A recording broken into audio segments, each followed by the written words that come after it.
segment number 13 of our ongoing mini-series on the Insurrection Act. This one's a good one, the Los Angeles Riots. Okay, now here's the first one that I was alive for. I mean, like, I ain't gonna say I remember much of it. I was like 8. It happened. Man, that is an awkward feeling right there. I will admit. Yes, that's right. The LA Riots, 1992. So unlike previous installments, this is where the Insurrection Act starts feeling like distant history, and it feels more like something you could be watching on live TV.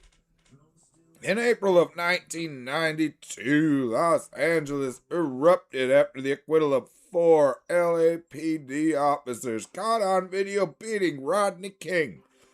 The footage had already spread nationwide, and when the verdict came down, the reaction wasn't outrage, it was an explosion. Fire spread across the city. Not great fire either. Very bad fire. Businesses were looted. Violence escalated rapidly. Over the course of 6 days, more than 60 people were killed. Thousands were injured, and entire neighborhoods were left in ruins. Local law enforcement was quickly overwhelmed. The California National Guard was deployed, but even that wasn't really enough to restore order. That's when President H.W. Bush invoked the Insurrection Act. Federal power hit the streets of L.A. Under the authority of the Insurrection Act, Bush federalized the National Guard and deployed active-duty military forces into Los Angeles. This included the U.S. Army troops and U.S. Marines, operating under what was known as Operation Garden Pot. So for the first time in decades, active-duty military personnel were patrolling American streets in response to civil unrest. There was no symbolism here. This was boots on the ground, weapons loaded, tasked with restoring order.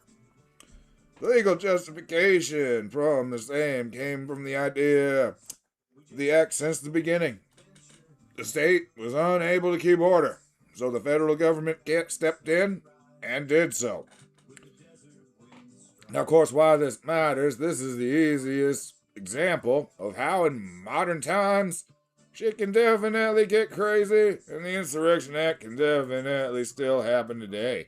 Unlike earlier uses that were tied to wars, segregation, labor disputes, this was just urban unrest in a major city, broadcasted real time across the country, and people demanded something be done about it. It raised the uncomfortable question that still hasn't really been fully answered.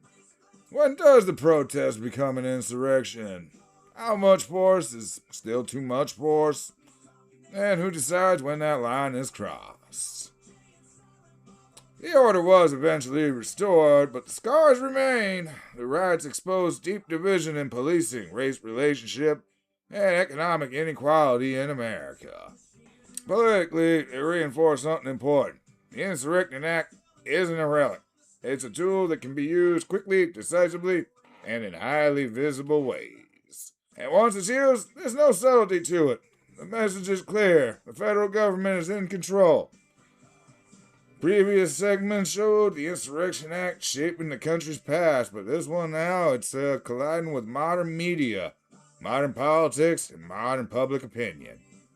Yeah, because in 1992, for the first time, Americans, they didn't just read about it in the paper, they got to watch this shit on TV. Alright, folks, that's going to do it for segment 13 on the Insurrection Act.